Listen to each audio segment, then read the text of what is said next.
All right, sir, whenever you're ready. All right, excellent. All right, we are live. Hail cheaters! Welcome to the Always Cheating Podcast. I forgot to put these scarves behind me, Brandon.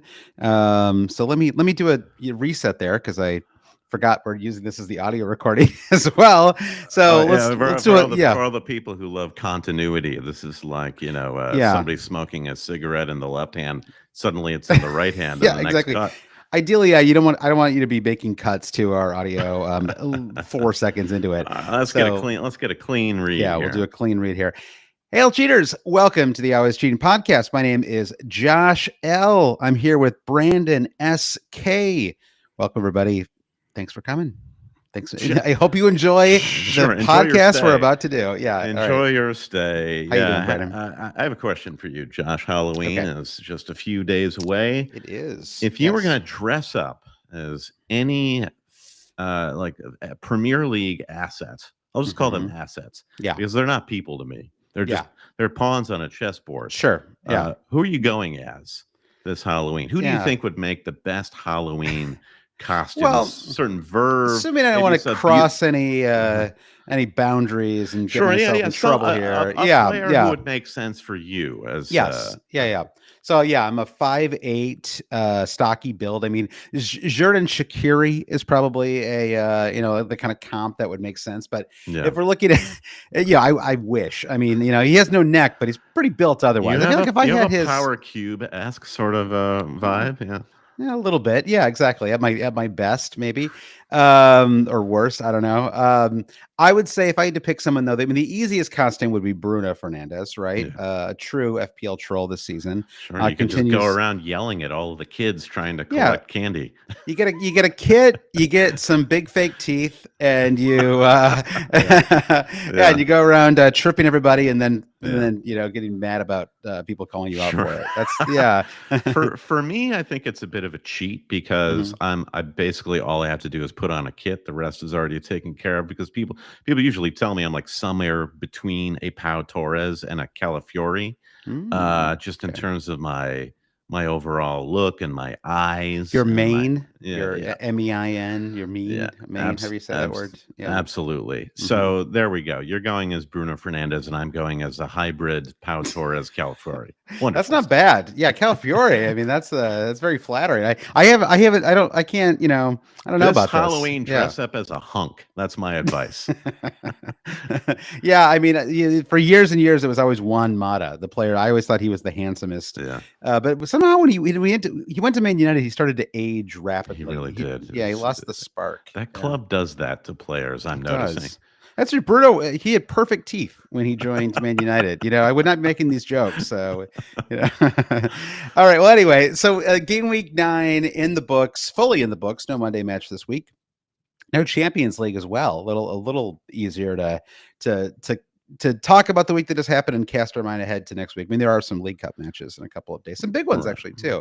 play the kids. Um, yeah, but I thought it was an interesting week. I mean, it felt like the story from I guess the story for everybody was Haaland, and there's a lot of debate going into this game week about whether you should triple captain him, and the tension I think a little bit was between Southampton, who truly look like one of the weaker clubs that we've seen get promoted in recent years, and they're not even fun in a kind of Ipswichy way, right? Ipswich is this year's Luton Town, like Mhm. a team that loses in a fun way, right? Like Heroically. yeah, I would never dread watching an Ipswich match, right? I Yeah. feel like I'm going to have fun no matter what. Mhm. Same with Luton last year. Whereas with Southampton, it's like, oh man, it's just Yeah. kind of. And that match was weirdly bad. It was kind of shocking. I mean, the second half of that match, it was like hard to pay attention to it. We had this energy of maybe like in the last 5-10 minutes, it picked up a little bit, but you couldn't stop watching, right? Because you had to see what happened with Haaland, right? Like you Yeah. had to, we had to know how it ended, and I had brought in Gvardiol as well, and so Yeah. I was sort of like, okay, when are they going to inevitably lose this clean Yeah, sheet? the But closest they yep, got to that was Cameron Archer right before halftime, where he pinged one off of the crossbar, yep, and that was the moment. That We match, talked about this though, Brendan. Anyone can hit the crossbar. This is my sure. working theory. You and I We, should do a crossbar challenge at the end of the season. yeah, and then you'll see how hard it actually is. But Sure. it Well, was it was a catalog of catastrophes for Erling Haaland. yep. I mean, it's just like big chance after big chance that he was flubbing. Yep. That this man, he needs to go hang out with Dominic Calvert-Lewin for a while and learn how to head a ball. Holland Okay. cannot Yeah. head to save his life. It's crazy. Right. So this was like, wasn't it like the highest XG of his career or something like that? It was like his expected goals were higher than they had been. I think Yeah, it was some insane stat that I saw. yeah. But just the one goal. I Right. guess I Yeah. mean it So could have been worse, right? I mean, I don't want to. Yeah, I wouldn't want to read too much into it in terms of like, wow, Southampton really showed up, and maybe this will be a pivotal moment for their season. No, Southampton should have got done like 8-0. right. They were again terrible. It was just the emblematic of Man City's season where they're not playing very well. Yeah. However, Exactly. they just have the firepower. Exactly. They can And keep uh and they keep waxing these like red shirts in the Champions League, right? And so it starts to paint this picture of them like, oh, see, they're coming back. They just beat, right. whatever, some random, not to insult Bologna any, sandwich from yeah, yeah, Serie A.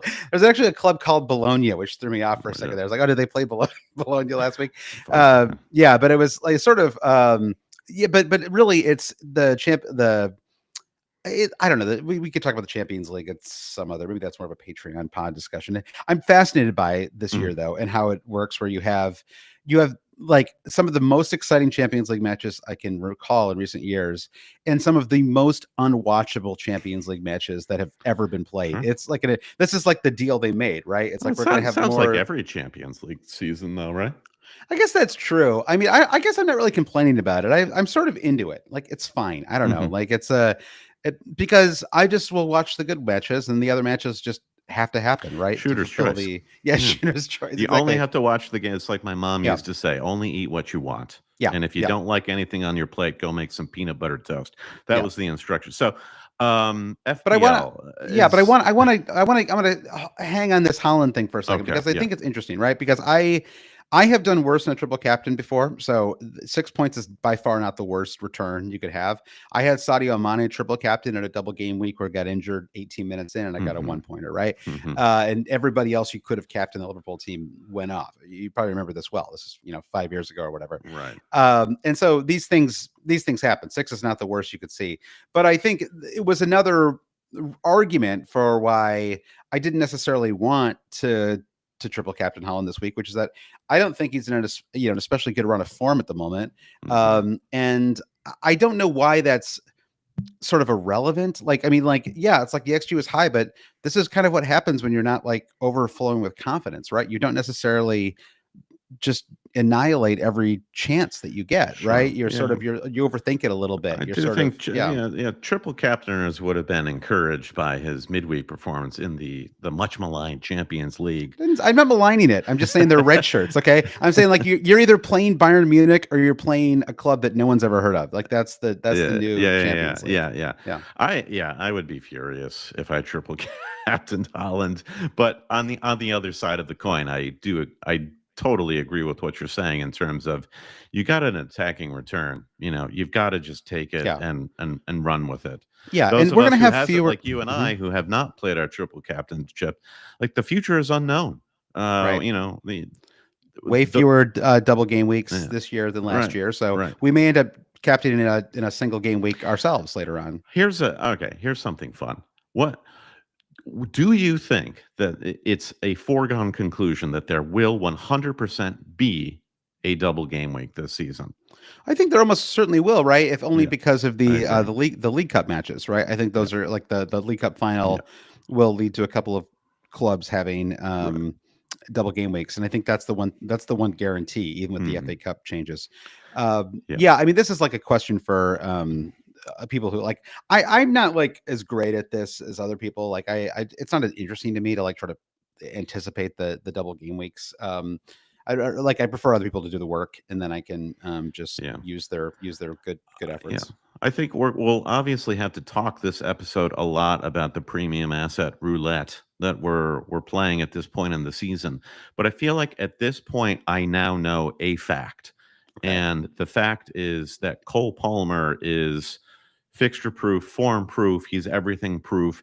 Every match Chelsea play, you'll get the exact same Cole Palmer. And you cannot say that about Saka, Salah, or Haaland right now, It as feels like good as they are. it feels like a weird week to say that though, because I mean, last week we got we got a solid return the last 2 weeks, and Palmer blanked away to Liverpool last week, right? So I mean, if anything, it feels like Salah would be the one that you'd say is fixture proof. Well, yeah, that's to me just like, well, I'm not talking about the scoreboard. I'm just talking about watching these matches and the players' confidence and form and positioning Hmm. and all that, the grass stuff. And I watch Cole Palmer play, and I Yeah, think this guy is he is able to block out all of those extenuating yeah. circumstances where I think Salah, Holland, and Saka presently are more prone, are just more exposed. Yeah, I mean, I think I don't know. Yeah, I mean, I do think that Salah is it probably deserves to be in that conversation as well. Just maybe it's more of an FPL thing with him, but it just I mean they're both on pens. I mean actually Palmer almost had a pen late in that match. It got probably rightly. I mean it was one of those decisions where Oh, like well surely, maybe right? Yeah, yeah, but I absolutely. was like And maybe Kuka to was let it looking for it. go. Yeah, exactly. I was like maybe Don't to do let it Dan go. Burn Yeah, like that. Listen, Dan Burn is let Dan Burn cook. yeah. That's what I'm saying. 6'11" legend. Yes, I agree. absolutely. Yeah, um, but I think this is what we've been talking about already, which is that I mean, so Salah, Saka, and Palmer all came in with goals and bonus points, right? Together, it was 3 goals and 8 bonus points between them. And Haaland, and it speaks to how good he is that where there's like an inquest into him after he scores a goal, right? And it comes with 6 points. We've had years in fantasy where you couldn't pick a single person to trust, right? With Hmm. captaincies and stuff. So I think the theme that I keep thinking about and that I haven't quite figured out how to address unless I just save my transfer again this week and try to get to 3 or I guess maybe take a hit. Although I think you could do it because you still have a wild card. Is I just keep coming back to this idea that there are there are 4 fantasy assets that are fantastic this season, and you should probably just have 3 out of 4 of them. Hmm. Like find a way to get 3 out of 4 of those fantasy assets, right? And I think it's any combination of those. And I feel like there's this problem that keeps cropping up. We had a lot of questions from listeners this week about how do you pick these forwards? And I think that the problem is most of us have 2 out of 4, and I Hmm. think that I think the trick is to try to get 3, and it's not easy, obviously, but I just think that that's the way to get around this is to just have these like blue chip stock assets. And so to me, that's sort of my next priority is figuring out how to get like, and I think for me, I feel like I've got a couple weeks to do it, right? Because you have a couple of tricky fixtures still for Arsenal, right? They play away to Newcastle next week, and then is it they play Chelsea the week after that? I think I've that's got the fixture ticker yeah, right here. yeah, Arsenal are away Newcastle, then away Chelsea in game week right, 11, then right, Forest home, and Forest are just like continue to be one of the more elite yeah, teams in the top, super impressive the start. mid-table sides. Yeah, And then it starts getting good again for Arsenal with West Ham, Manchester United at the Emirates, Fulham, yeah. Everton, and so on. Yeah, so I think trying to get to Holland, Saka, Palmer, or possibly Palmer, Saka, Salah, maybe.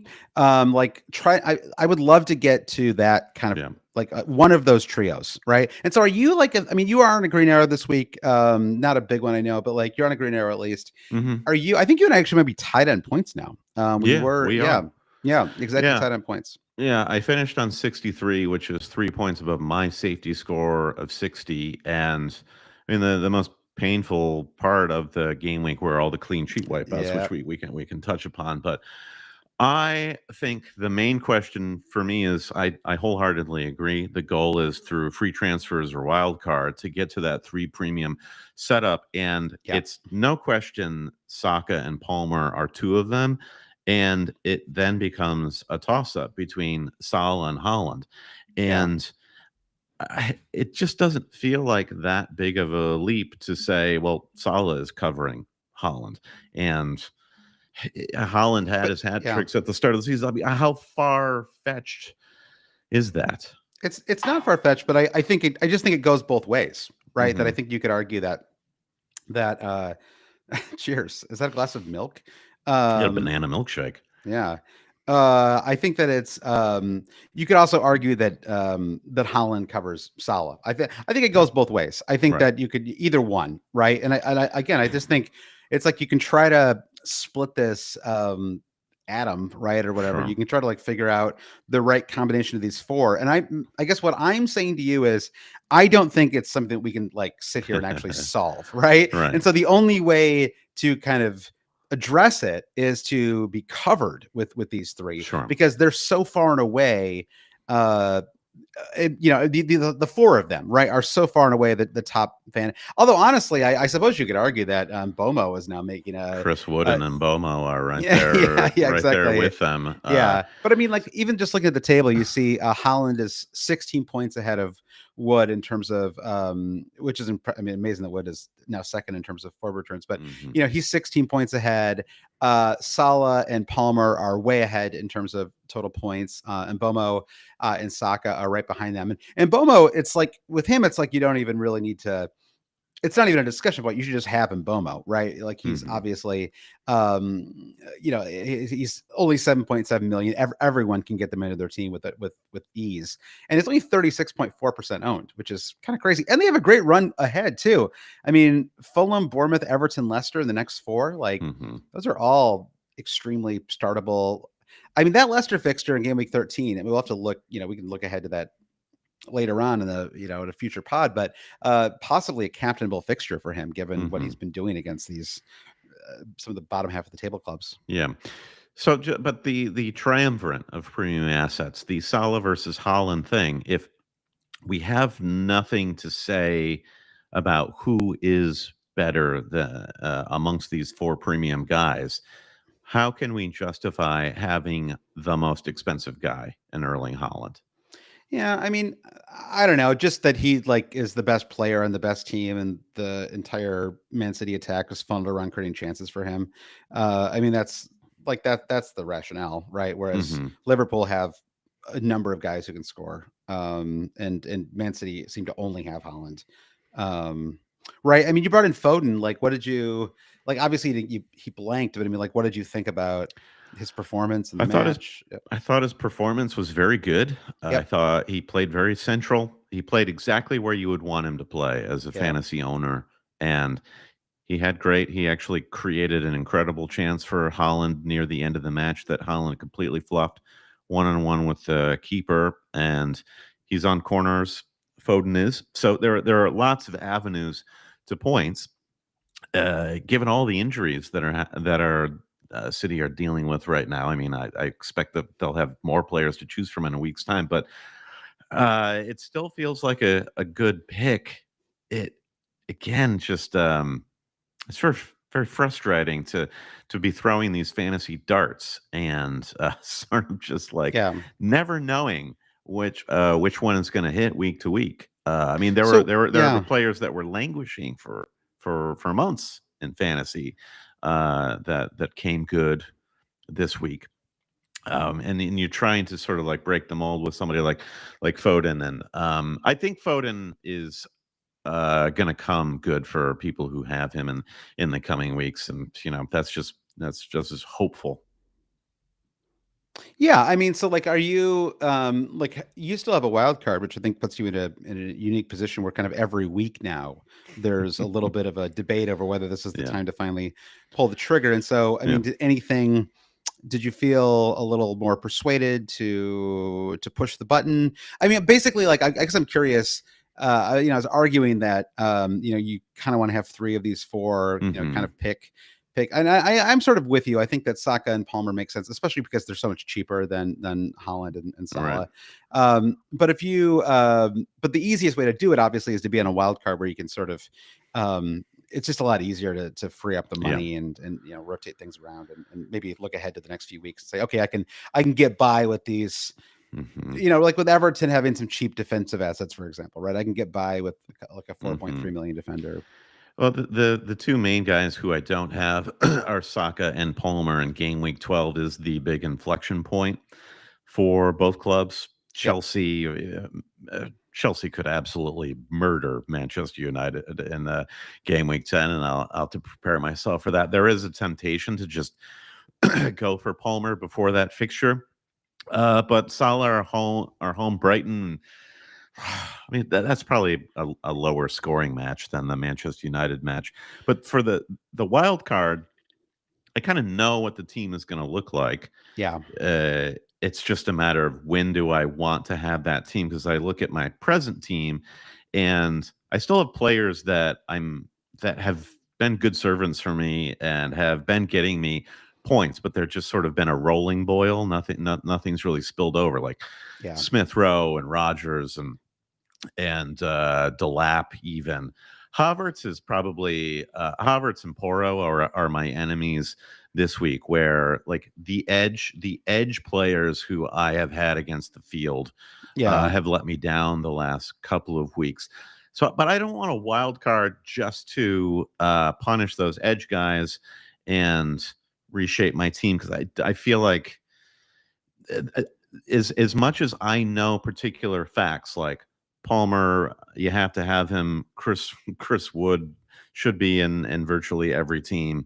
Um, I still feel like I want to know even more before I could optimize a wild card. Now that is Yeah. probably being too egg-headed for fantasy, like just play it dummy and get it over with, that sort of a thing. But I still feel like I wonder if there's going to be a moment in the coming month where suddenly we know a little bit more, or there's some sort of cataclysmic injury, God forbid.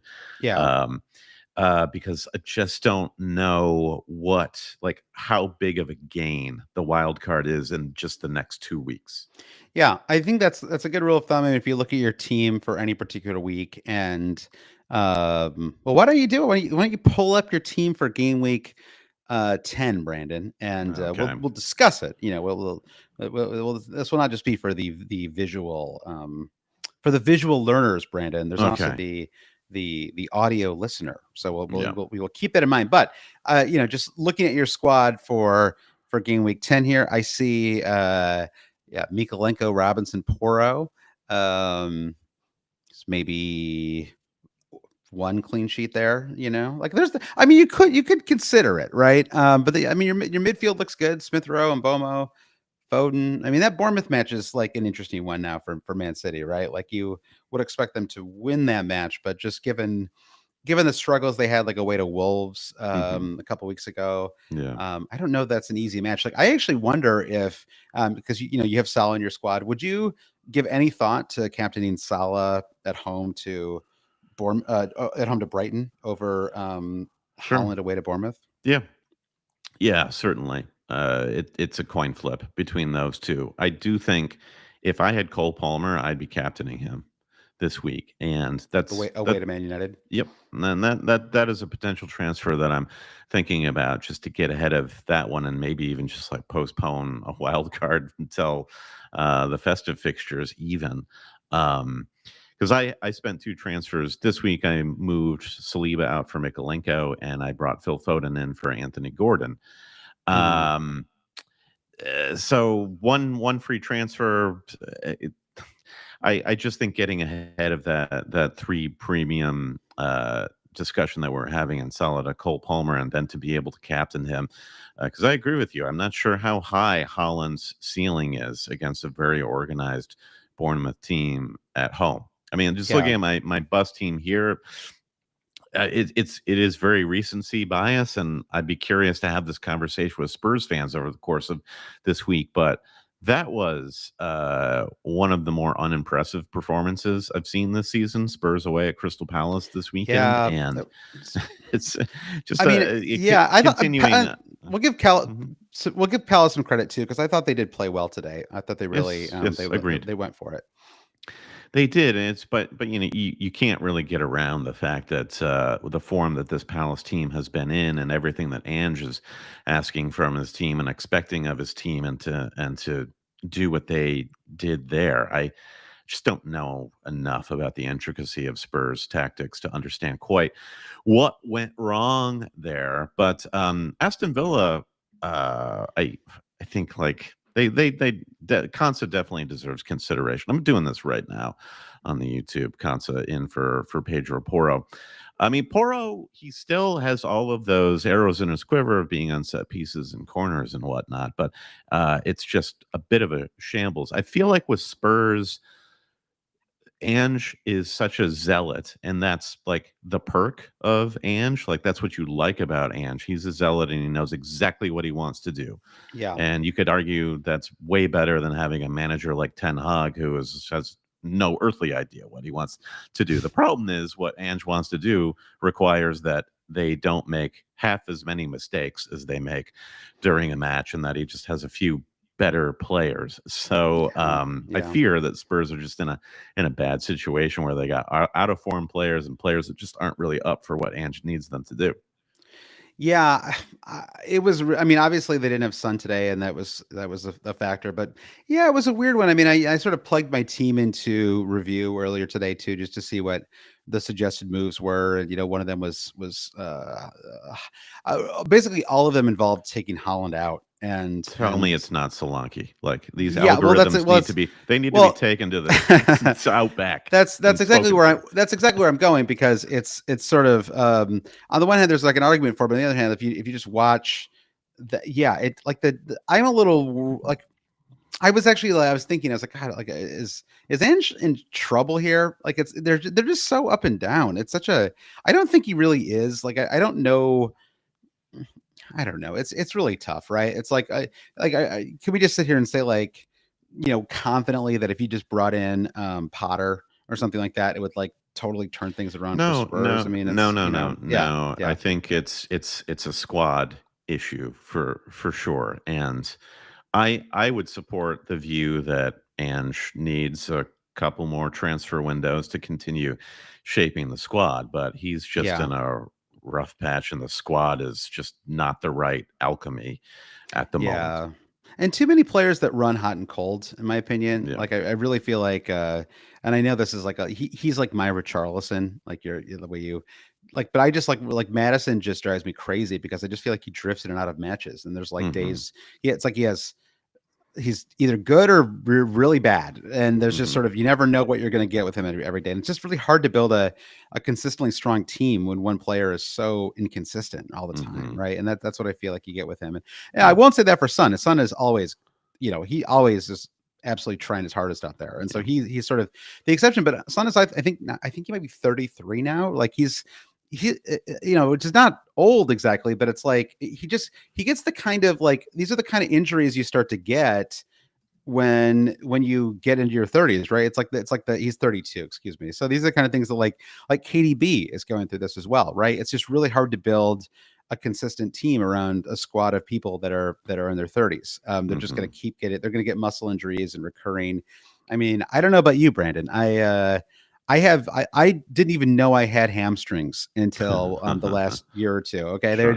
They had never been a thing I had ever thought about or considered. And now I am obsessed with stretching my hamstrings because they ache if I don't. And this is the kind of like random crap that happens as you get older. Yeah. So anyway, all right, well, let's go back to fantasy. So you're a little on the fence still. I think that makes sense. I mean, I don't think you can move Salah to Palmer. I doubt you actually would do that in the end. Why not? Because, well, I mean, I think Salah's probably the best captain option for this week. I don't really Salah at home. He's consistently spectacular, has been for many, many, many seasons. Palmer away to Man United. I mean, Man United have been dreadful, but I still think it's just a tricky away match. I don't really know. I mean, like we just saw Palmer. Yeah. I mean, I don't put too much stock in that kind of like one-off thing. I mean, like but like a week ago, he was in a difficult away match and blanked, right? It's granted it's an easier opposition, but like I don't know. I think it's more likely that Palmer blanks than Salah doesn't get an attacking return. Like that's but that's my feeling. I didn't know you were like so hardcore all in on Cole Palmer all of a sudden. This is like I was also impressed with him today though. I agree with you. I think he was I think he's an excellent buy in Hmm. fantasy. Yeah, yeah, but it really does, like, as basically as the theme of this podcast. It just all kind of revolves around testing your metal with these big premium guys, and then even as insanely good as Chris Wood has been, I'm not getting him until I wild card. It's just Yeah. not happening. And it's kind of like a game of chicken with him still. And I will happily get him when I play my wild card. It feels like still the flip of a coin any given week where, looking at my team like Delap or Havertz could equal him. I mean, Delap coming off the Yeah. bench this weekend almost equaled Chris Wood in So points. do you agree with my 3 out of 4 theory, or do you think I'm like, do you think I'm crazy? Like, is there a, No, is this, it's like, no, this I make think that sense? yes, I think it's painfully obvious. Yeah, okay, good, because that's how I feel too. I think that, but well, of course, much like as often happens in this pod, you and I have an idea that we've been advocating for several episodes, and we have not personally done it, Well, but it we, just it takes yeah, it takes some it takes doing, some as while. you Yeah, say. absolutely, Yeah, absolutely. and Yeah, if it's you, hard to get especially there. if you don't have a wild card, and Yeah. I think the people who wild carded, I guess in game week 6, maybe we were Hmm. we were close to this strategy, and I Yeah. think it's just over the last 4 game weeks have proven that there are simply no half measures Yeah. when it comes to a strategy, a season like this. You kind of Yeah. just have to go all out for it and let the I sort of the guys on the periphery land where they may. I will say in your specific situation where you have Havertz, away to Newcastle, I guess it just really depends on what you want to do personally with Salah. But if you were to wild card this week, if you really wanted to have Palmer, Hmm. then it wouldn't be that hard just to go like Havertz to Wood, Foden to Palmer, right? I think you might actually be able to, like, I mean, or I guess that could be a -4. But like if you're at that point, Hmm. you could just basically do a game week 12 wild card a couple of weeks early, basically. And it just, yeah, it Yeah. just depends on whether, again, if you're going to go with that 3 out of 4 idea, is that third player going to be Haaland or Saka? And it is a Right. tricky question. It's hard to answer. Yeah. I like the Newcastle fixture for Havertz on Arsenal v Liverpool blockbuster Sunday. I had Liverpool like stone cold 2-1. Liverpool are going to win this. I just think that the players are motivated. Slot's got a good thing going, and Arsenal were in a weird place. And Yeah, yet again, Arteta and his lads played well. They played up to the occasion, and the match could have gone either way. Like if you're a sure. Liverpool fan, you'd say maybe we could have won. Arsenal fans, same thing. But um, I don't think Newcastle are at it at all Yeah, right now. They played decently against Chelsea, but Chelsea really was having their way for the most part. If they were a little more clinical, they would have probably blown Newcastle away. So Havertz v Newcastle feels good to me. The Salah to Palmer thing really is a captaincy question, and I think then that is like this more the a- added layer of difficulty with this 3 out of 4 premium asset strategy is then how do you share the captaincy armband around, and how do you weigh what you think their chances are. yeah. And I don't disagree. Salah at home at Anfield is always a good fantasy fixture, but I do feel like Palmer's ceiling is like twice as high as Salah's. Yeah. That's my personal read on Well, that. it's an interesting argument for just kind of picking one and just I mean, that's honestly how I feel a little bit with Holland, right? Uh, It's just like I'm sure you got to weather the rough patches and you just sort of pick the same guy every time, and it's mhm, just outside of obvious circumstances, right, where he's got an especially tricky match and someone else is, Palmer has a great home match or something like that. Uh, but yeah, I think it is tricky. I mean, I guess I'm still maybe I'm just kind of I feel like I'm kind of going down with the ship with Holland. And that's just sort of where I'm at. And maybe I'll change my mind at some point. But again, I just feel like it's like the sort of like the I just feel like it's just to me it still remains as simple as I do think that Man City are the best team. I think ultimately they're going to win the Premier League this year. I think that they have one player who can score goals, and that's Holland. And all Pep should be focused on is finding more chances for Holland to score goals, right? And so, if I view it through that lens, I just think, well, eventually yeah, he's going to hit another great run of form. sure. Yeah, yeah, yeah, sure. I mean, do you want to take a look at your team and talk about decisions that you have coming up? Sure, let's do it.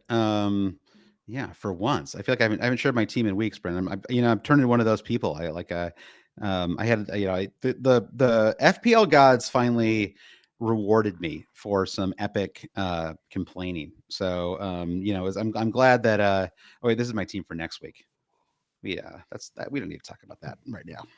Let's talk about that some other time, Brandon. Okay. So I'm on 74 points this week. Really, honestly, a fantastic week. And the only thing that really went wrong was everything involving Aston Villa, right up into the kind of crushing blow of Consa going from 9 points to 2 points in the waning seconds of their match, where that was just shocking to me. I really I really did, like, I honestly, I wasn't even personally watching the last 5 minutes of that match. I was we had like our block party this weekend, and I was like, oh well, this is settled, because Mm. the match was over. It ended after the Man City match, and it was and then I looked a few minutes later, and I was like, wait, 1-1? Like, how did What? and so yeah, that lose 7 points at the death like that was pretty tough. But otherwise, yeah, really strong week.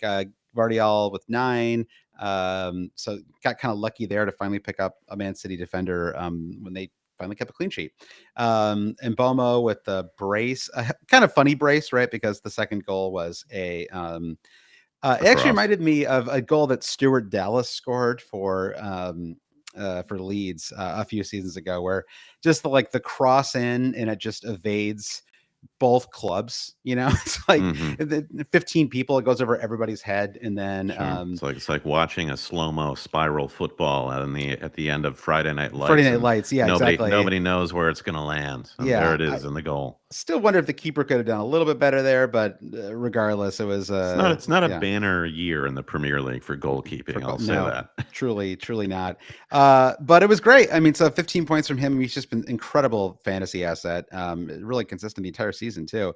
It's funny because we thought he was too expensive to start the year, and even though we rated him, it just felt like he might be a little too expensive. And now it feels like he's one of the more underpriced assets in the game, right? Like I feel like you talked about this maybe in last week's pod, but he's one of those guys where if his price was like 10 million, like we'd all be considering captaining him more often for these fixtures, right? Hmm. And there's something, because he's 7.5, there's like some mental hurdle you've got to get over where you have all these expensive players, and it feels weird to captain the 7 million guy. But he's obviously been performing like a premium asset the entire season in fantasy. He's been great. Yeah, the odd thing about Mbeumo is he doesn't have a single assist this season. 8 goals, Isn't that no weird? assists. It's I very know, strange to me. for a winger, right? Exactly. It's yeah, really strange. And or even just like a shot that the keeper, like Harry's yeah, away. parries away, that Hmm. somebody slots in, right? Like same thing with Chris Wood, actually. That may be a little less surprising in his case, but he's got 7 goals and 0 assists. Yeah, where are the assists this season, Brandon? There's Yeah. one-dimensional players, these Yeah, guys. who's got the assist? That's what everybody's asking. Mm. So so yeah, I think Vardy, 2 goals in 2 matches now, make me feel a little bit better about what felt like a kind of felt like a kind of terrible transfer at the time, and now has sort of redeemed itself. And they play Ipswich in game week 10, so this might be the farewell match for me and Vardy, but at least I get Yeah. one more strong match. And then yeah, the man himself, Cole Palmer, with 10 points. And then I felt good about too, because I couldn't figure out where to put that transfer. You and I talked on Thursday, and I felt like I wanted to drop him, but no move made sense. Like it was, sometimes you just can't. I just wasn't going to force it, right? And it was Hmm. I was like, oh, maybe Brennan Johnson, but then I just worried a little bit about what the Spurs attack would look like without Son coming off the Europa League, and I think we saw that a little bit on today's match, and so I just sort of stuck him in there, and I thought, well, I don't know. Like, I'll put my faith in the underlying stat gods, and maybe he'll get. So it was actually quite a nice assist. I mean, I assume he meant to do that as an assist, that Certainly. sort of playoff. Yeah, yeah. Almost scored too. Had an marginally offside goal. So yeah. So just a nice week all in all. And as someone who didn't captain Haaland, or triple captain Haaland, that is, the 6 point return was kind of perfect, right? Like it was like you get a little something, but then it's not like. I mean, I don't know about you. I was kind of rooting against him to score more than Sure. one Get goal in out of that here. match. No. Yeah. Yeah. No, I want more. Give me more Did points. you really? Oh, I didn't. I mean, 300,000 managers triple captain him, including some people in our mini leagues. Like, I wanted no part of more Haaland goals. Mm-hmm. But anyway, so I moved up about 900,000 spots too, which was great. So so I'm feeling good about my squad. I've got 2 transfers now going into next week, and I really don't know what I'm going to do, but I think I'm going to try to actually back up what I'm preaching in this podcast, which is to try to figure out a strategy for getting a third fantasy asset. What I think I want to do is get Saka ahead of game week 12. So very, very similar strategy to you, I think. And I think for me, I'm just going to opt for Haaland over Salah. And I just think it's really hard to have. I guess this is like the argument for why you'd kind of have to rejigger things a little bit. And it's like, I think if you're wild carding, it does put you in the spot where you're going to have to make a decision between those two assets. Mm-hmm. And it's just not easy, right? It's really hard to pick between the two of them. Because they both have, and I think you do kind of have to, because that extra, the 2 million jump from Palmer to Salah, for example, right? That really does make some, like, it forces some big changes, I think, in your squad, right? Like that changes the defenders that you can field, the strength of your bench, stuff like that. I'll tell you right now, there's no way that Cole Palmer doesn't have more points than Mo Salah by the end of the season. So I don't. I'm not putting any stock in that. It just feels like, yeah, I think Salah is not worth the extra 2. And that if you're going for Haaland, it just as discussed, it's like Palmer plus Saka plus one or the other between Haaland and Salah. Okay. Yeah. So that's where I am. Let's see if there's any other things I wanted to talk about from game week 9. I think we can move on here, Brandon. Let's do a quick shout out to all of our Patreon supporters. If you would like to support the podcast, say thank you for doing one free podcast each week for everybody. And you want to get a second podcast, usually a little looser. Although this last one, Brandon, there was for the people who think I complain too much, Brandon, that podcast was a that one was a banner. It was a banner pod for Josh Landon complaining. It really was. And so if you want more of that, although we don't do that. I mean, usually it's a pretty cheerful pod, I would say. Would you say the Patreon pods are like a more kind of laid back sort of tend to be? Yeah, for sure. So anyway, if you but also, of course, we preview in an actual serious way the game week ahead of us as well, and usually we'll have some information about injury news and press conferences and things like that. So if you want that, and you also want access to the Discord and contests that we run in the Patreon league, things like that, you can go to patreon.com/alwayscheating to support the podcast. Once again, that's patreon.com/alwayscheating. Brandon, should we go ahead and start talking about game week 10 a little bit? We have some good questions here. Oh my God, it's like you're already putting up the Christmas decorations. You want to start talking about game week 10? Okay, all right, that's fine. Are we going to have a daylight savings for game week 10? I think that in the U.S. happens on the 3rd. Yeah, so we are, my friends. Sunday. Yeah, so we're having that on the Sunday of game week 10. Cool. Yeah. Yeah. Did you have anything else there? Yeah, I love that. My Farmer's Almanac corner. Cue the jingle. But Ben Franklin over here with his next time I'm tying a key to a kite all of a sudden to figure out who I'm gonna transfer in next week. I love the Saturdays because again, it's in general, I think it's great. We did it ourselves. We got up and went to a bar at 8 a.m. on a Saturday morning a couple weeks ago when you were in town. But I also really love when the matches on Saturday start at 11 a.m. instead of 10 a.m. When the final match is at a leisurely 1:30. My goodness, Brandon, you could go to lunch with your family. If your mother and father were in town, you could take them out for a nice lunch, have dessert, and come back and watch what's got to be the game of the week, right? Wolves Crystal Palace. They're sticking some real doozies in the final match of Saturday window of the last couple of weeks. It's interesting. What do you think about the Fulham Everton match? Did you watch the whole thing? It was I did.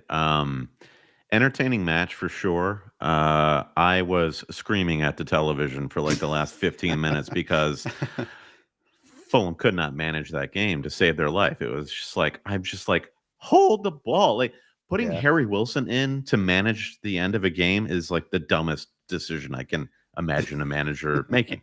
Yeah. Such as the squad that Silva has, frankly, brilliantly made, but he's got just a bunch of like attacking guys who don't really have a whole lot of nous. Awobi was magnificent in that game, and the bigger concern going in was what's going on with Smith Rowe, and he did have a good game as well. But yeah, Yep. you could just sense that Everton goal was coming as Fulham looked completely depleted of fuel with like 5 to 10 minutes to go. Yeah, I mean, in the end, like you got to feel like you're kind of fine with Smith Rowe, right? He's sort of like given his price. I mean, what is he? He's still around 5.5 million, roughly, right? I mean, Yeah, you're getting honestly like I mean, obviously, like you want every fantasy asset to deliver all the time. That's like that's just like the hope. But I think for what he is, I think he's honestly turned into quite a good asset. I mean, I brought in Semenyo, and Semenyo is sort of like he might win the X Lively battle a little more yeah. than Smith Rowe, but Smith Rowe is the one who's been getting the returns more consistently. Yeah, and Smith Rowe playing a little bit more centrally, and against Everton, so he was back to his like box crashing best that you saw occasionally Yep. at Arsenal. And Fulham are just a better team than Bournemouth in terms of like qualified by Fulham are a better fantasy team. Fulham are going to go for it, whereas Bournemouth are going to be a little bit maybe more tactically adept in that sense. And this is the concern with Fulham, where they can just like blow it as they have done in the last moments of the game, where Bournemouth maybe less so, but in so doing become less charged as fantasy assets, like you're saying with Semenyo. Did you see how seamlessly, Brendan, I just jumped under the table to plug in my power cord? I had my wife come over Yeah, and you've bring me managed the to disconnect your microphone in the process. no, no. Okay, all right. Now we have to hold on. I have to stop this recording. And let's see. So make sure I get your track here.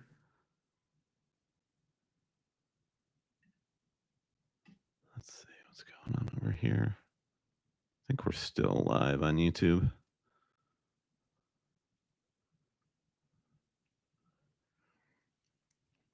And I've lost your camera. Hello, can you hear me, Josh? And you're muted.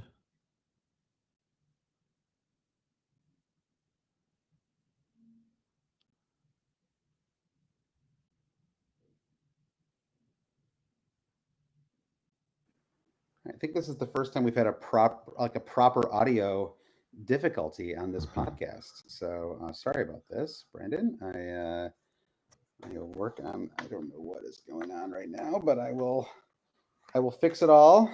You've got it. Let's see. I've got your. You want to switch up your camera to your Logitech camera. Yep. Which that was all. Okay. Should be.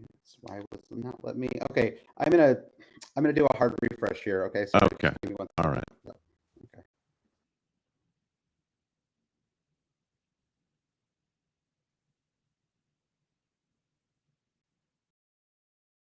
Okay. We're recording back on Riverside. I just want to make sure we're back on YouTube, which we are. Okay. We're Great. back. All right, we're back. Good. And I like it's funny, Riverside, the service that we use, there's always an image that you get like when you it's like whatever you were basically doing when like the second you log in is what they show you as your like little avatar. And it's literally just me with my head in my hands, like in anguish. What's gone wrong? What's gone wrong? So anyway, all right, we're back.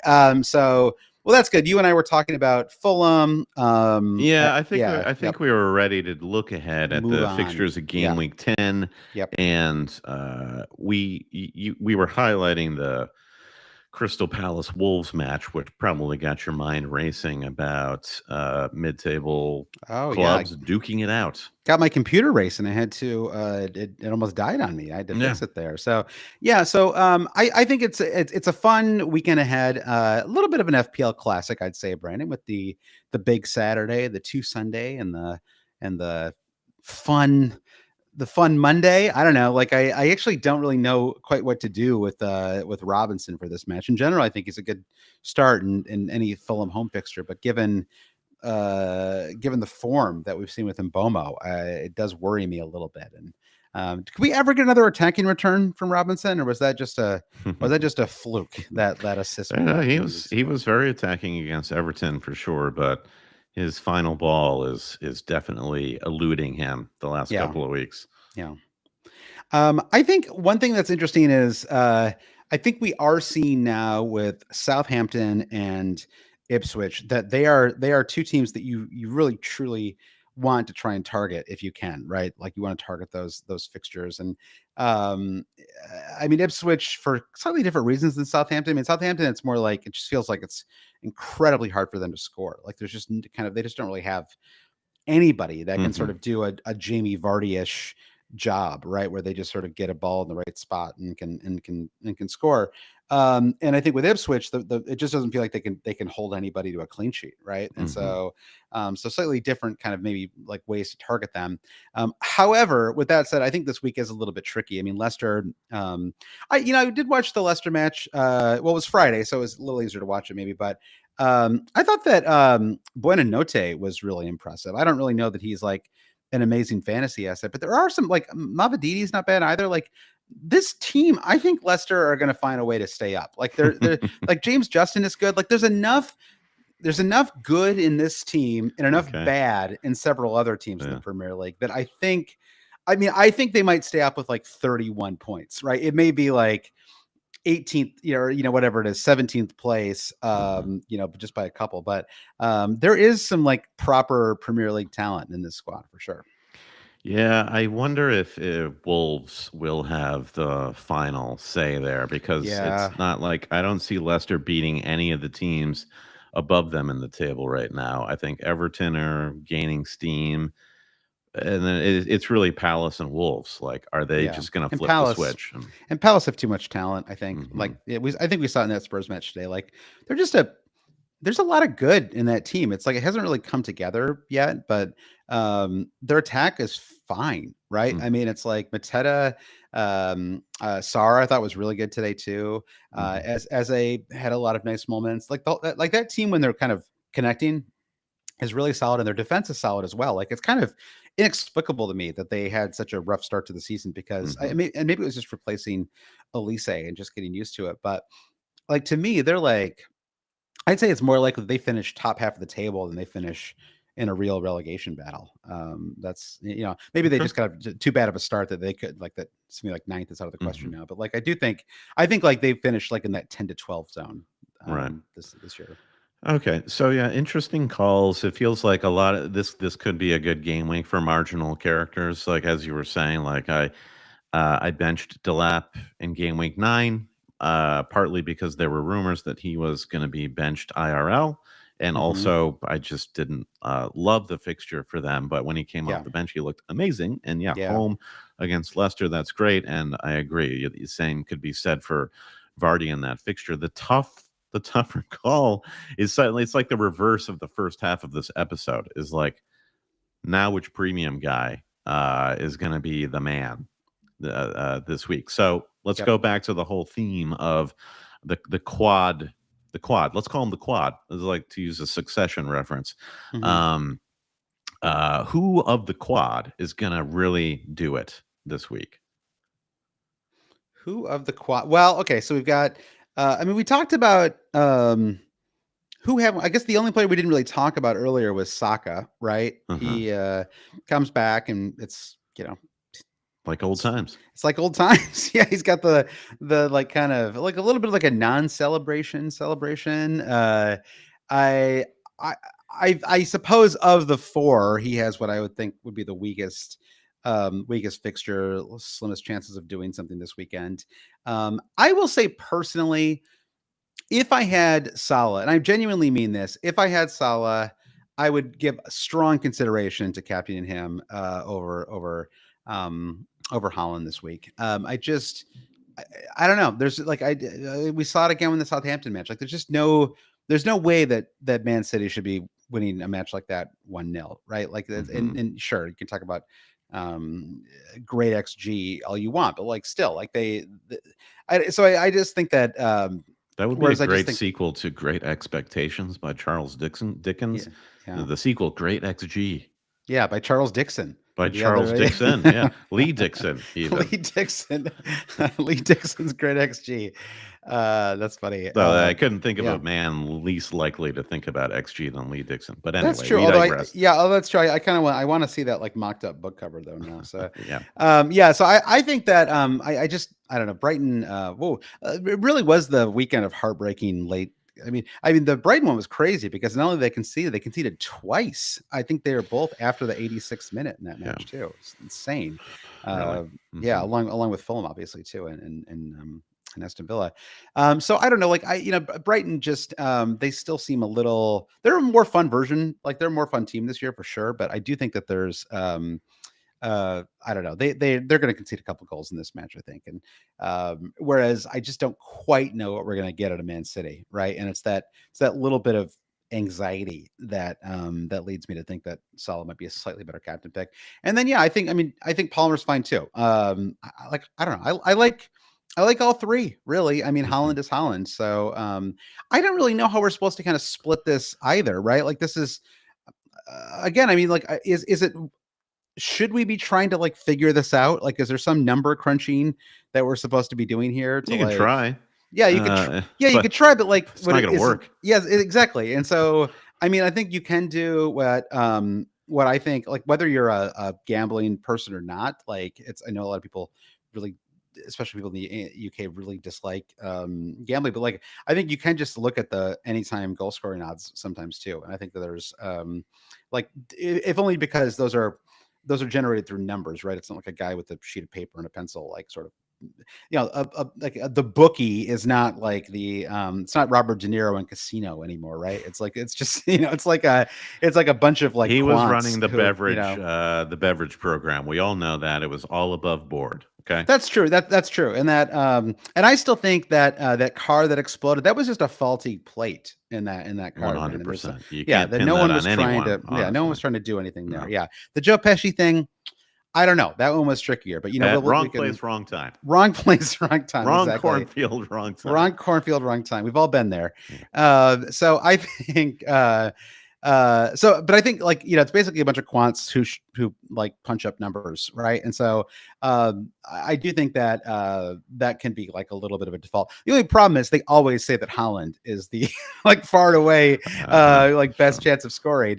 So you can look at, like our friend Dave likes to look at multiple goals, like the odds of scoring 2 or more goals in a match. And I think that's an interesting thing to look at. You can look at to score assist if that's a market that's available. You and I have been talking about this more in our Patreon pods, but those are markets that they don't always offer for some of these games.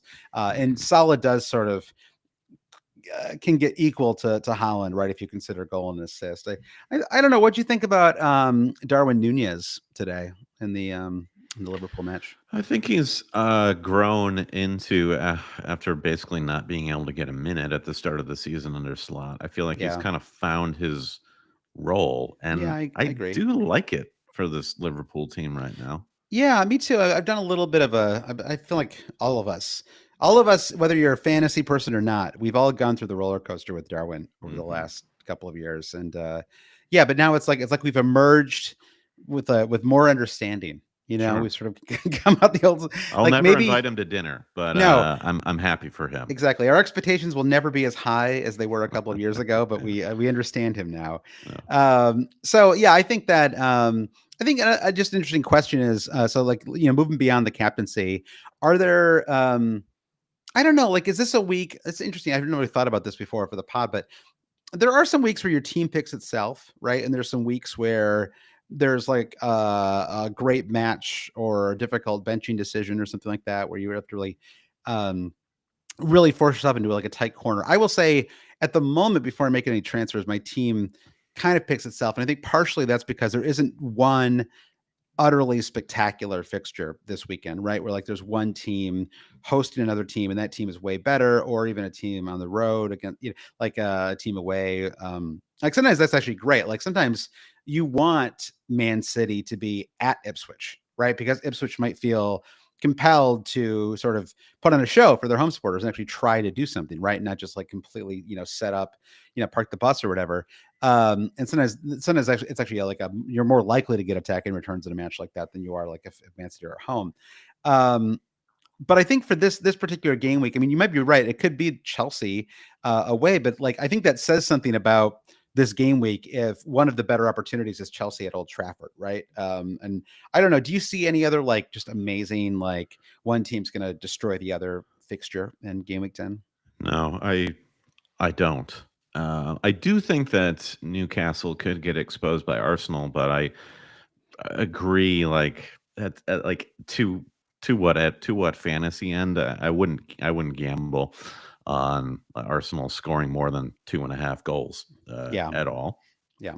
Um, the fixture that is really vexing me fantasy wise is Spurs hosting Aston Villa, and I am feeling overinvested in Villa and Spurs just looking at that fixture because that just seems like a vast fantasy wasteland.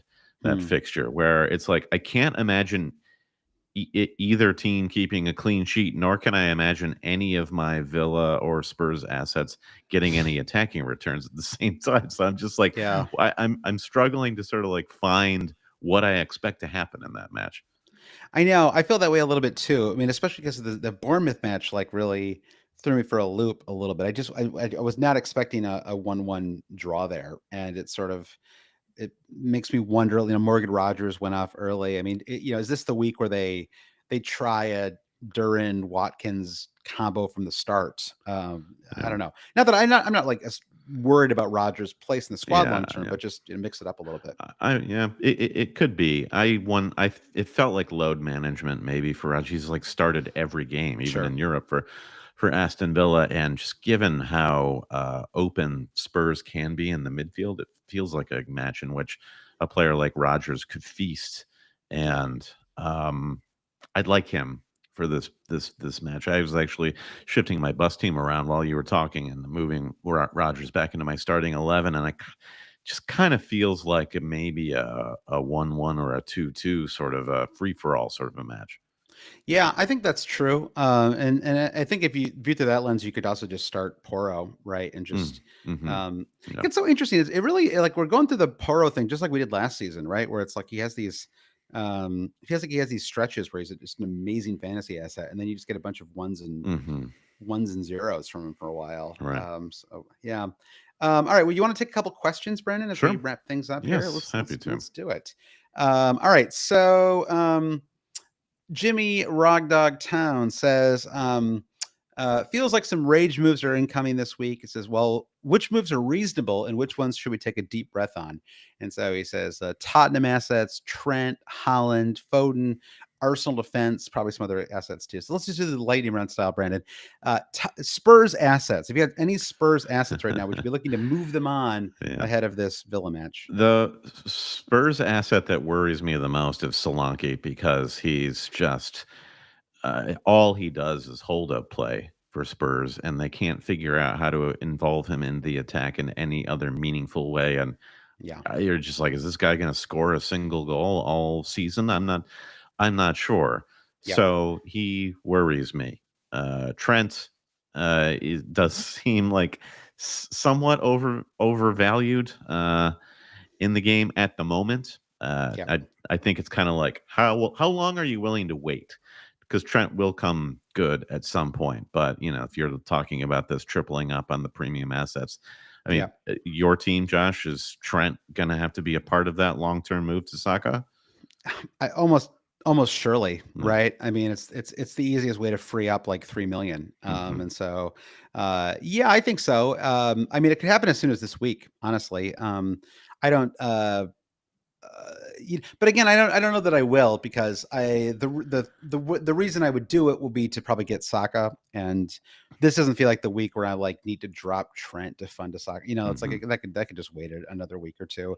So I'm not actually sure what I'll do. This could be a week where I end up having 3 transfers for the first time ever. I'm sort of, I want to be part of that camp once, Brendan. I Hmm. do want to be part of the three Yeah. transfer crew. Have you been? I forget. Have you had a 3 transfer week yet? I don't recall. I don't. Maybe I'm not If I sure. beat you to having 3 transfers in a game Yeah. week, that will be one of the upsets of the season. I like Big it. Really deal. would be Big deal. shocking. Yeah, Put it in the paper. All right, Holland and Foden. Obviously not. And my feelings on Foden is I thought he looked great this weekend. Just sadly no fantasy returns, but he should sure. have had fantasy returns. Arsenal defense. It's I don't know. It does if it is part of a move to get another premium guy, I support it. If Yeah, it's just because you're angry at Arsenal not keeping clean sheets recently, I disagree with it. I think it's a waste of a transfer. yeah. I think it's a waste of a transfer too. I mean, I guess, is there any like Gabrielle news or updates? Not that I Yeah, saw, no. yeah. So that probably fine, but I'm let's sure Mikel Arteta will be very transparent in the coming week. Yeah, yeah. So yeah, we'll see. So yeah, Arsenal are still waiting to learn the extent of the Gabriel and Timber injuries. Gosh, it's just anyway. I don't know. I don't want to get off the fantasy track too much here, Brandon. I'm always tempted. I'm always like Yeah. right on the cusp of just completely just talking about the Premier League, and but I want to let's stay focused here. Um, okay, let's do a couple more questions though. GPS, how many goals do Welbeck and Wood need to score to break into the template? Well, Wood is there. I think he's done enough. Yeah, And Welbeck, uh, off the back, pardon the pun, off the back of him seemingly breaking his back last game week, comes back and looks yeah, better and better that's than true. ever. Yeah, yeah, I don't know. I'm astounded by what he's doing. I think the thing you'd say then about Welbeck versus Wood is Forest just feel like they're on steadier footing. It's just like performance after performance. They're replicating what it is they set out to do. And Brighton are more mercurial. And that's the one worry or the one flag with Welbeck is this going to be the week that Brighton are just bad? yeah. Yeah, because I think, I mean, to me, like Welbeck is a very known commodity. Like I just, it's hard for me to believe at 32 or whatever he suddenly like found another. You're so ageist on this podcast. I It's really am. I'm older than all these people, so I feel like I'm allowed to do it. It's if I was punching up or something, then I'd feel worse about it. But I'm definitely punching down. I was talking about my hamstrings earlier. Clearly, I'm part of this yeah. camp. And so, whereas I think that Chris Wood is in a slightly different category because, well, he's kind of been super consistent, and he has been a. He's 32 years old, Chris Wood, just Is he by the way. really? Mhm. Wow. Okay. Oh, what's gonna be hilarious is Danny Welbeck older than Chris Wood? Who is older between the two of them? Or are you Let's just see. making that up? Is that No, true? I know. It's a Yeah. true fact Yeah. stated. Yeah. Danny Welbeck is 33 years old. Okay. Phew. Okay. Well, I mean, 33 is totally different than 32, Brandon. I mean, uh, that's the Jesus year, isn't it? 33. It So I is, mean, yeah. yeah, So you yeah. know So what? he's still, yeah, Welbeck yeah. will be lucky to live out the rest of the season. Yeah, exactly. So I think, I mean, I guess Wood to me has not battled form and injuries at the level that Welbeck has over the years. And I mean, Welbeck is such a crazy ride, right? I mean, like you forget he was at Arsenal for multiple Hmm. seasons, right? It's Sure. like, so I do think that whereas Chris Wood is a super consistent, like see ball in box hit ball, right? And it's like he's sort of, it feels like Forrest have maybe I don't know, maybe he's like leveled up. I mean, who knows, right? Like maybe the advanced stats like people have gotten into his head and helped him by who knows. I don't actually know what's kind of feeling this change, but it doesn't feel like as much of a leap to be like, oh, take a goal scorer consistently scored 10 to 12 goals a season, like make a couple of light adjustments, and that can suddenly turn into a 15 to 17 goal forward, right? If things kind of go well. And I think that's, I mean, I don't know, like, I don't know if it's sustainable, but like, it doesn't feel crazy to me. It doesn't feel like Mhm. Chris Wood is like doing something that like he could not replicate more or less throughout Mhm. I don't think he's going to score 25 goals, right? But I think like I think he could score 16 goals this year. I don't think that would be insane. Well, the first goal he scored against Leicester on Friday night, it was something that Spurs fans would love to see Solanke do, because Solanke is doing nothing but receiving the ball with his back to goal. Right. Chris Wood receives the ball with his back to goal and does this sensational pirouette, turn and shoot in one fluid motion. Yep. And the way that, like, just watching that motion, you're just like, this guy is in full flow this Yeah. season. Yeah. Yeah. He kind of has been from the start, right? It's like, I mean, Mhm. even right at the very beginning, he was great. So yeah, so I think that I think I'm with you. But are you kind of with me on Welbeck? Just like I can't quite get there with Mhm. Danny. Yep. Yep. All right. So okay, we've got one final question here, Ren, because I think we've covered almost everything else in these questions. Boston Prof asks, "What is the ideal forward line?" This is kind of connect to the Wood discussion.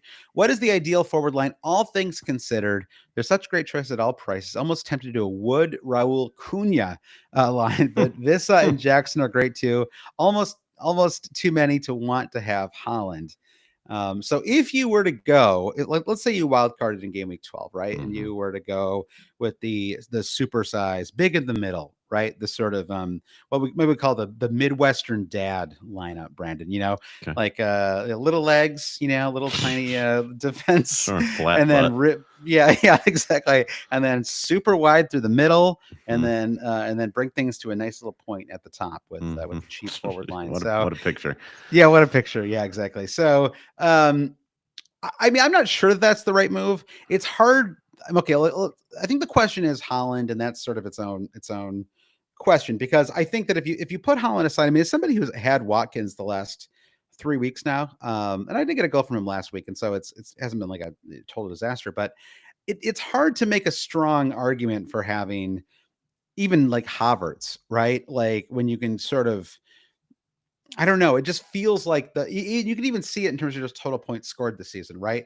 The really are like the midfield is where the points are really coming from this year, and so and it does feel like there are enough kind of mid level forwards. I think the problem is they're just not super consistent, or they'll just like see like a massive dip in form. And whereas a good like a premium forward is going to be kind of fixture proof, right? They can sort of score in any fixture. Whereas I think some of these other forwards, it's a little you kind of want them for like a nice run of home fixtures or something like that. And so like it can be done like to go super cheap, but it does require you to be the kind of fantasy manager that like does a lot of advanced planning and is kind of ruthless about dropping one 6 million forward for the other as soon as the fixtures turn, which can be hard to do, right? Because like if you have a forward and they've gotten 2 goals in their last 3 matches or something like that, it's hard for you to ever be like, okay, I'm sticking to my plan here. I'm going to drop him, and I'm going to target this other forward now. Well, this topic comes up occasionally on the podcast, where you don't want to wake up one day in the near future and realize you have like half of your team is from bottom of the table Right. clubs. Yep. Yep. Yep. And that's my concern with just going with like a forward line like Alan's talking about here. Yeah. It can certainly work week to week, but I don't think that it totals up to yeah, like advanced planning, as you say, and then really just being intentional about when you bring them in and when you get rid of them, and then the advantage of even somebody like Havers. I would say I would use Ollie Watkins as my example of. Yeah. It's frustrating when he blanks, but you know that Villa will be back with a vengeance any game week versus Wolverhampton. Yep. Once they face adversity, yeah, it's going to be a huge problem for your fantasy team. Um, Anything else, Brandon? Anything else you want to talk about on this week's pod? Well, no. I don't have anything else I want to talk about. It's sort of a funny old season. Like, I think looking at the way the fantasy season has shaped up, I doff my cap to people excelling. It's like its frustration is also part of what is making this kind of a really interesting, and Sure. it's good for the game to be a challenge. And that sort of it should bring out the best in you, but it also should make you think a lot about what's happening in the actual Premier League and don't Yeah. lose sight of just like it's kind of a weird Premier League season, but also that's amazing. It's amazing to not know which team is going to win any given week. It's okay for um, the big clubs to not be trying to get 100 points in a season. I'm glad Yeah. that we're not having a season like that. No, I agree. And I think it's honestly made for a fun fantasy season as well. It's just been very swingy.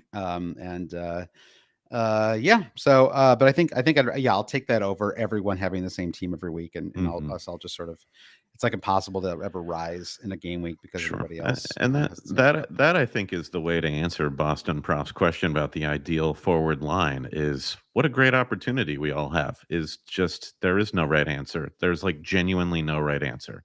Right. So do do something fun and what feels good to Totally. you. And make fantasy fun again doesn't mean you have to just like fling a dart at a board with players' Yeah, be names on it, thoughtful right? about it, right? Yeah, exactly. You can like look ahead at fixtures and try to get there first, right? Try to get there ahead of some other people.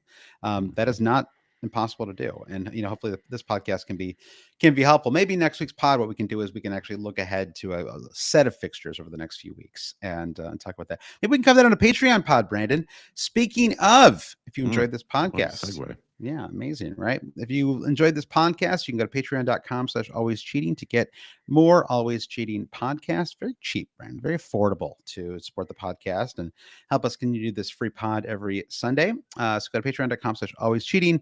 And at even the lowest pledge level, you get access to our Discord where you can talk about fantasy and many other things. So, Brendan, do you want to thank our producer patrons? Yeah, thanks to producers Mike DePietro, Trevor Ingerson, Dave Wegner Lodahl, our buddy Chris Howell, Andy Penn, Nick Wright, Lazaros Llanos, Jesse Halstead, Bruce Kerr, Brian Chin, Babas Kuhn, Ron Frost, Blair Jacobson, Todd Byerly, Andy Portlock, Dan Parsons, Terrence O'Donnell, Kerry Swanson, Jefferson Turner, as they does it, Francis Moore, Sam Shower, Craig Jackson, Caleb Robbie, Brian Clark, Thomas Tislov, Fro Jacobson, The Saint, Gareth H., Shalin F. Kadakia, Rishi Nigam, Noah and Louise, Travis Grant, Linus Vennerstrom, Matthew Skinner, Ben Coombs, Eric Kite, Rune Sandberg, the three Jims, James Murray Wood, James Seed, James Holland, Jack, and Craig at Total Maths Tutoring.